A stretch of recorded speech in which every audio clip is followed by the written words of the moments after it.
Good morning, students. Today we are going to discuss miscellaneous common errors 3 and आज जो प्रश्न हम आप लोगों को दिए हुए हैं 1 से लेकर 15 तक, ये सभी एक तरह से मॉडल सेट्स हैं और इसके पिछले क्लास में 2 दिन जो कॉमन एरर हम बनवाए थे वो सभी आस्क्ड क्वेश्चंस थे, प्रीवियस ईयर क्वेश्चंस थे।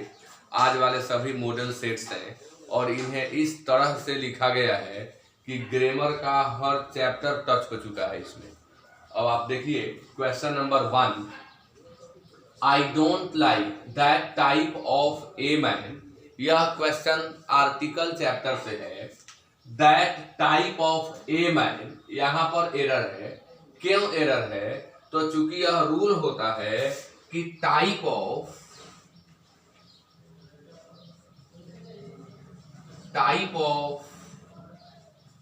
Kind of sort of plus no article plus noun, यानी type of, kind of, sort of के बाद कोई नाउन आया हो तो उस नाउन के पहले हम आर्टिकल का प्रयोग नहीं करते हैं।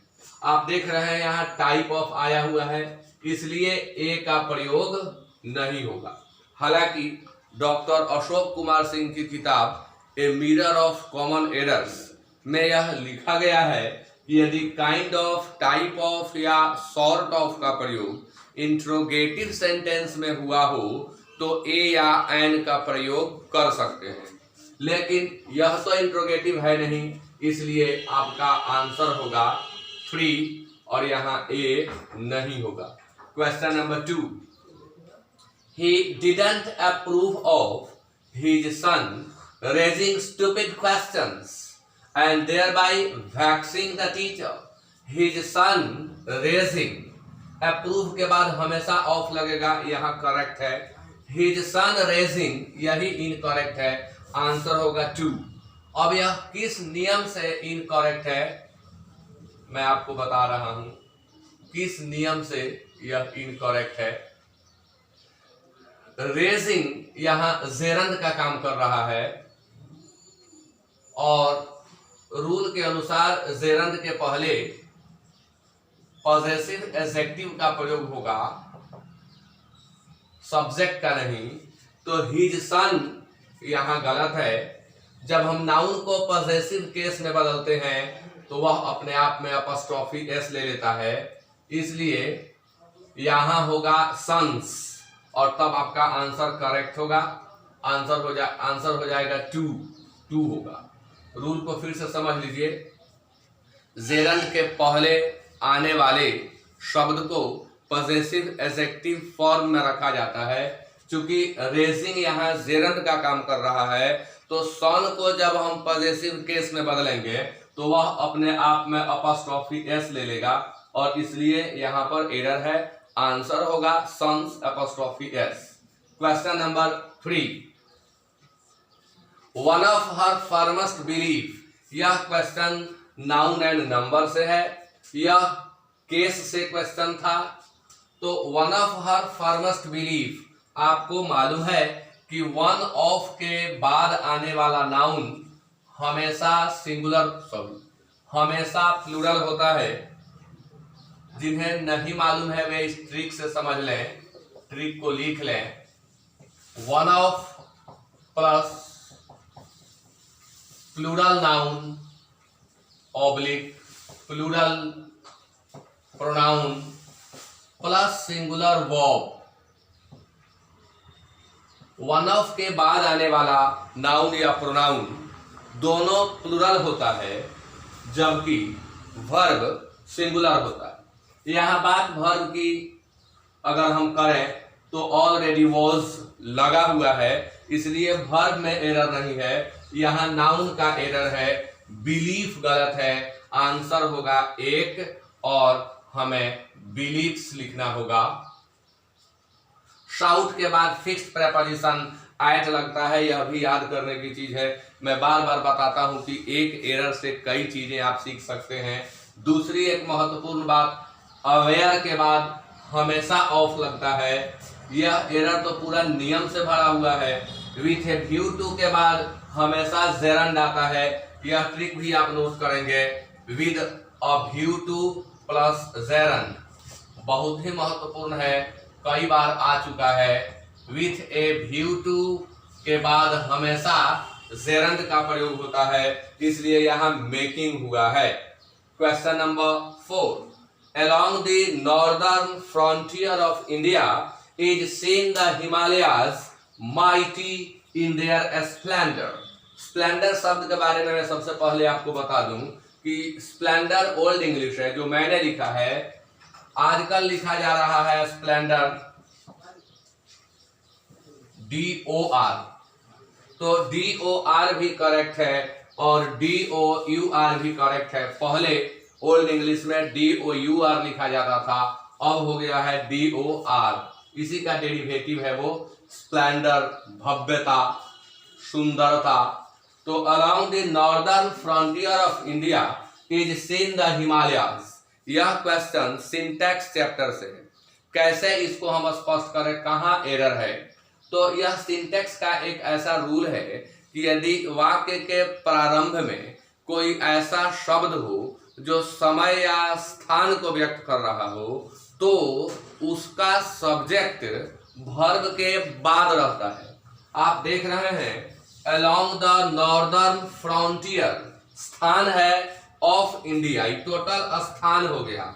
वर्ब इसका इज है, सब्जेक्ट इंडिया नहीं है। अगर इंडिया होता तो वाक्य हमारा करेक्ट हो जाता, आंसर होगा 1, क्योंकि जब कोई वाक्य स्थान को व्यक्त करने वाले शब्द से शुरू हुआ हो, समय को व्यक्त करने वाले शब्द से शुरू हुआ हो, अगर ग्रामेटिकली कहें तो एडवर्ब या एडवर्बियल फ्रेज से शुरू हुआ हो, तो वर्ब के बाद में नाउन या प्रोनाउन जो रहता है वह उसका सब्जेक्ट होता है। तो इस वाक्य का सब्जेक्ट है the Himalayas.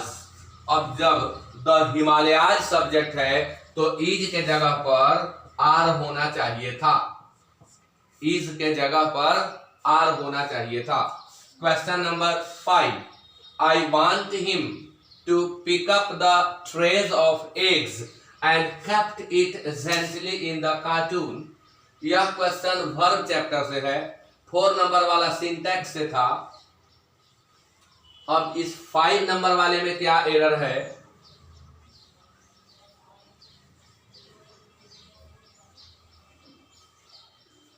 I want him to pick up the trays of eggs। मैं चाहता हूं कि वह एग्स के ट्रे को पिकअप करे। एंड kept it, यहीं पर एरर है, वर्ब का एरर है। kept के जगह पर कीप होगा। क्यों कीप होगा? कल भी इस रूल पर हम एग्जांपल आपको दिए हुए थे। टू पिक पहले लगा हुआ है, एंड से जुड़ रहा है। एंड के पहले पार्ट में 2 + V1 है, तो एंड के बाद वाले पार्ट में केवल V1 होगा। दूसरी बात कि जब हम वांट के साथ स्ट्रक्चर लिखते हैं तो वांट + 2 + V1 लिखते हैं, इसलिए यहाँ वांट के बाद ऑब्जेक्ट आया और 2 + V1 आया। फिर यह एंड से जुड़ा, ये सभी इसके ऑब्जेक्ट हैं। एंड से जुड़ा तो एंड के बाद भी V1 ही होगा, इसलिए केप्ट के जगह पर हम कीप का प्रयोग करेंगे। Question number 6, every MLA and every MP must try their best to sanitize the areas that he represents। यह क्वेश्चन एडजेक्टिव चैप्टर से है। वाक्य का सब्जेक्ट है every MLA and every MP। अगर वाक्य के सब्जेक्ट के स्थान पर each, every, either, neither, someone, no one, anyone, somebody, nobody, anybody दिया हुआ हो तो पॉजेसिव एडजेक्टिव के रूप में हमेशा हिज का प्रयोग करते हैं, और यदि फेमिनिज्म का बोध हो रहा हो तो हर का। जनरली आप हिज का प्रयोग करेंगे। तो भले ही यह एंड से जुड़ा हुआ है, ईच वाले या एवरी वाले स्टेटमेंट एंड से जुड़े हो, फिर भी वर्ब सिंगुलर होता है, पॉजेसिव एडजेक्टिव सिंगुलर होता है, इसलिए यहाँ पर देयर के जगह हमें हिज का प्रयोग करना होगा। देयर गलत है और आपका आंसर हो जाएगा 2। Question number 7, it is a truism. Truism one word substitution के अंतर्गत आता है। स्वयं सिद्ध सत्य। ट्रूइज्म मीन्स स्वयं सिद्ध सत्य, वह सत्य जो अपने आप में सिद्ध हो चुका हो, प्रमाणित हो चुका हो, उसे ट्रूइज्म कहते हैं। It is a truism that Atal ji was the first politician of his time. यह क्वेश्चन मैंने डिग्री चैप्टर से दिया है। इस पूरे में मैंने कोशिश की है कि हर चैप्टर से एक क्वेश्चन ला दिया जाए। तो it is a truism that Atal ji was the first politician of his time.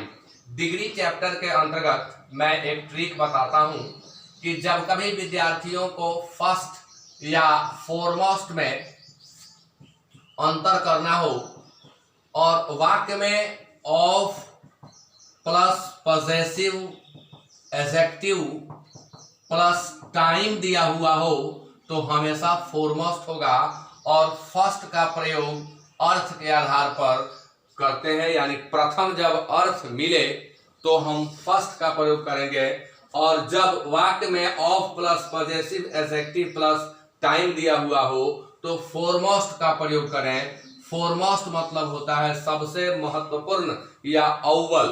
तो इस में विद्यार्थियों को परेशानी होती है क्योंकि दोनों सुपरलेटिव डिग्री में ही है।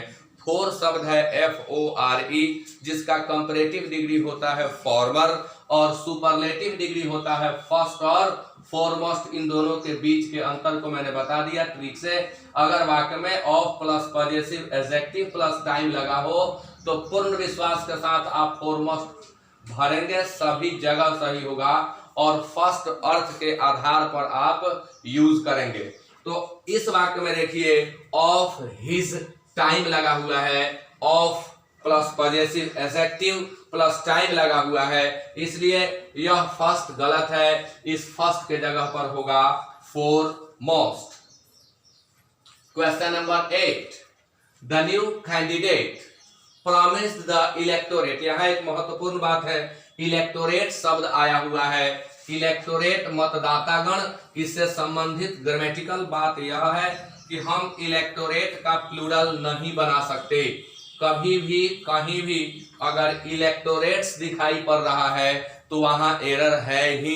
इलेक्टोरेट शब्द का प्लूरल नहीं बनता है। यह उन शब्दों में आता है जो देखने में सिंगुलर होते हैं परंतु अर्थ के आधार पर प्लूरल होते हैं, जैसे police, people, public, cattle, swine, deer, sheep, vermin, gentry, tenantry, poultry, और उसी के अंतर्गत पीपुल और ये इलेक्टोरेट शब्द आता है। तो यहाँ एक महत्वपूर्ण बात आप सीख लें कि इलेक्टोरेट का प्लूरल कभी नहीं बनाया जाता है। तो the new candidate promised the electorate that he would not repeat the mistakes done by the previous one. New candidate ने मतदाताओं से प्रॉमिस किया कि मेरे पहले वाले कैंडिडेट ने जो गलती की वह गलती मैं नहीं करूंगा। यह एरर है, यहाँ डन नहीं होगा। वर्ब चैप्टर के अंतर्गत यह आता है और ट्रिक से मैं आपको बता दे रहा हूं, कहीं भी अगर आपको डू मिस्टेक दिखाई पड़ता है तो एरर डू में है। मिस्टेक के लिए कहीं भी डू शब्द का प्रयोग हुआ हो तो बिल्कुल गलत है। एकदम आसान लगता है, हम लोग लिख लेते हैं कि I have done this mistake या I have not done this mistake, मैंने यह गलती नहीं की है। लोग सोच लेते हैं कि करना डू और वाक्य हमारा सही हो जाएगा, लेकिन नहीं। गलती करने के लिए डू का प्रयोग कभी नहीं करें। आप प्रयोग करेंगे कमिट मिस्टेक का। यदि ऑप्शन में कमिट न हो तो आप मेक का प्रयोग कर सकते हैं। कमिट या मेक मिस्टेक होता है, यानी मिस्टेक के लिए अगर हमें प्रिंसिपल वर्ब का यूज करना है तो बेहतर होगा कमिट का प्रयोग। यदि कमिट न दिया गया हो तो मेक। डन का प्रयोग, डू का प्रयोग, डूइंग का प्रयोग और डिड का प्रयोग आप कभी कर नहीं सकते, इसलिए यहाँ डन के जगह पर या तो हम कमिटेड लिखेंगे। अब कमिटेड के स्पेलिंग पर ध्यान देंगे, यह मिस स्पेल्ड में आता है। कमिटेड वहां लिखना होगा या मेड लिखना होगा। यह प्रिंसिपल वर्ब से क्वेश्चन था। Question number 9, most of the reverse overflown their banks and deluged A number of villages, बहुत सी नदियां अपने बैंक को ओवरफ्लो करके कई गांवों को जलप्लावित कर दी, जल में डुबा दी। डेल्यूज, डेल्यूज मतलब जलमग्न करना, बाढ़ आ जाना। इसका सिनोनिम होता है इनअंडेट, इनअंडेट। इसका सिनोनिम होता है प्लंग, इनअंडेट या प्लंग इसका सिनोनिम होता है। तो यहां भी प्रिंसिपल वर्ब का ही एरर है। रिवर्स के लिए ओवरफ्लोन नहीं होगा। दो शब्द यहां है V1 के रूप में, एक है ओवरफ्लो और दूसरा है ओवरफ्लाई। इसको और आसानी से समझना है तो फ्लो और फ्लाई के अंतर को समझ लीजिए। ये ओवर हम हटा ही देते हैं। फ्लो का V2 फ्लोवेड होता है और V3 फ्लोवेड होता है। अगर हम फ्लाई की बात करें तो फ्लू होता है और फ्लोन होता है। तो पानी के बहने के लिए फ्लो का प्रयोग होता है, उड़ने के लिए किसी चीज के लिए फ्लाई का प्रयोग होता है। तो यहाँ नदियों का पानी उड़ा नहीं, पानी बहा, इसलिए ओवरफ्लोन के जगह पर ओवरफ्लोवेड होना चाहिए था और आपका आंसर यहाँ 1 होगा। यह क्वेश्चन भी प्रिंसिपल वर्ब से है। Question number 10, the marriage hall is very beautiful but too much small to accommodate all the guests। accommodate भी स्पेल्ड में कई बार आ चुका है, सभी परीक्षाओं में आता है, इसका स्पेलिंग याद कर लेना चाहिए। accommodate मीन्स समायोजित करना, अपने में रख लेना या जगह देना। तो मैरिज हॉल बहुत ही ब्यूटीफुल है but too much small to accommodate all the guests। यह क्वेश्चन एडवर्ब चैप्टर से है। क्या एरर है यहाँ? टू मच स्मॉल, यही गलत है। टू मच और मच टू दोनों का प्रयोग बहुत अधिक के अर्थ में किया जाता है। अब जानना है कि दोनों में क्या अंतर है। टू मच का प्रयोग कहाँ करें और मच टू का प्रयोग कहाँ करें? तो टू मच का प्रयोग हम वहां करेंगे जहां नाउन दिया गया हो और मच टू का प्रयोग हम वहां करेंगे जहां एडजेक्टिव या एडवर्ब दिया गया हो। इस वाक्य पर ध्यान दीजिए। Too much small, small adjective है, इसलिए यह टू मच गलत हो गया। इसके जगह पर हमें लिखना होगा मच टू, क्योंकि एडजेक्टिव के पहले टू मच नहीं लगा सकते, मच टू लगाते हैं, और नाउन के पहले टू मच लगाते हैं, मच टू नहीं। Question number 11, he did not know if any of the members conspired against him or not। यह क्वेश्चन मैंने कंजंक्शन चैप्टर से दिया है। इफ और वेदर के प्रयोग में अंतर। सामान्यतः जब हम इनडायरेक्ट स्पीच में वाक्य लिखते हैं, इंट्रोगेटिव सेंटेंस को जब हम जोड़ करके और इनडायरेक्ट स्पीच में लिखते हैं तो वहां जोड़ने के लिए यस नो क्वेश्चन के कंजंक्शन के रूप में इफ या वेदर का प्रयोग समान रूप से करते हैं। कोई अंतर नहीं होता है इफ और वेदर में वहां पर। लेकिन उसी के साथ एक नोट मैं बताता हूं कि यदि वाक्य के अगले भाग में और लगा हुआ हो, वाक्य के अगले पार्ट में ओ आर लगा हुआ हो, तो आप इफ का प्रयोग नहीं कर सकते, हमेशा वेदर का प्रयोग करना होगा, क्योंकि यह पेयर्ड कंजंक्शन के अंतर्गत आता है। अगर अगले पार्ट में और है तो वेदर ही होगा, और यहाँ फर्स्ट पार्ट में वेदर है तो आगे और ही होगा। यह पेयर्ड कंजंक्शन के अंतर्गत आता है। Question number 12, almost 10 persons killed and a woman was wounded in an ambush last night। ambush घात लगाकर वार करना, घात लगाकर वार किया गया जिसमें एक औरत घायल हो गई और 10 लोग मारे गए। यह क्वेश्चन वॉइस चैप्टर से है। वॉइस का एक ही रूल होता है, अगर एक्टिव से पैसिव, पैसिव से एक्टिव के एरर को फाइंड आउट करना है या डिटेक्ट करना है तो एक रूल से पूरे वॉइस के क्वेश्चन को आप इजीली फाइंड आउट कर लेंगे, एरर है या एरर नहीं है। वह एक रूल सीख लीजिए, क्या है? यदि काम को करने वाला वाक्य में सब्जेक्ट के जगह पर दिखाई पड़े तो वह पूरा वाक्य एक्टिव वॉइस में होगा, और यदि जिसको किया गया हो वह सब्जेक्ट के जगह पर दिखाई पड़े तो पूरा वाक्य पैसिव में होगा। यहां पर देखिए 10 लोगों ने मार दिया कि 10 लोग मारे गए, यानी 10 पर्सन्स वास्तव में ऑब्जेक्ट है। किल्ड 10 पर्सन्स, जो लोग एम्बस में थे उन लोगों ने 10 लोगों को मार दिया। अब हम जब 10 लोगों को सब्जेक्ट के जगह पर लिए तो यह वाक्य हमारा पैसिव में होना चाहिए था। अगर इस तरह से नहीं समझते हैं आप तो हिंदी निकाल करके भी आप बना सकते हैं। जैसे देखिए ऑलमोस्ट 10 पर्सन्स किल्ड, लगभग 10 लोग मारे। इसका हिंदी हो जाएगा लगभग 10 लोग मारे। तो 10 लोग किसको मारे? हो सकता है मारे, तो उसके बाद एक ऑब्जेक्ट होना चाहिए था कि किसको मारे, नहीं है, यानी यह पूरा पार्ट गलत है। आंसर होगा 1, और इसमें हमें लिखना पड़ेगा ऑलमोस्ट 10 पर्सन्स वर किल्ड, वे नहीं मारे, उन्हें मारा गया।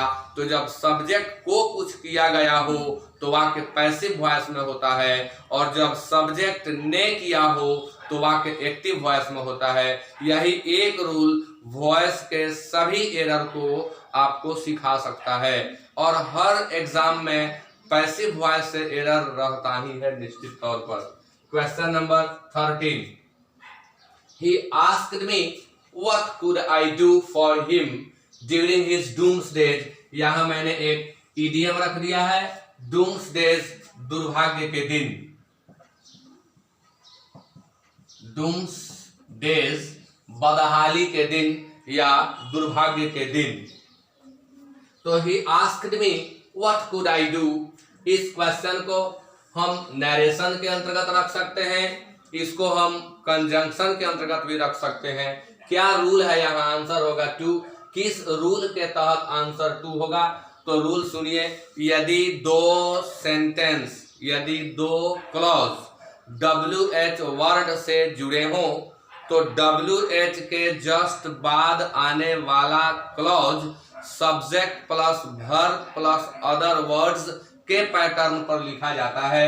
जबकि यहां हम देख रहे हैं कि WH जोड़ने का तो काम कर रहा है, जबकि इसके बाद एक्सुलियरी वर्ब आ गया, तो कुड आई के बदले आई कुड करना होगा। कुड आई के बदले हमें वहां आई कुड करना होगा।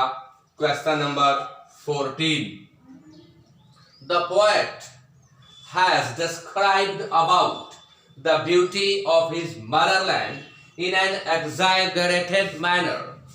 exaggerated शब्द बहुत बार मिसस्पेल्ड में आता है। exaggerate से जब हम वर्ब बनाते हैं, exaggerate से जब हम नाउन बनाते हैं तो exaggeration हो जाता है।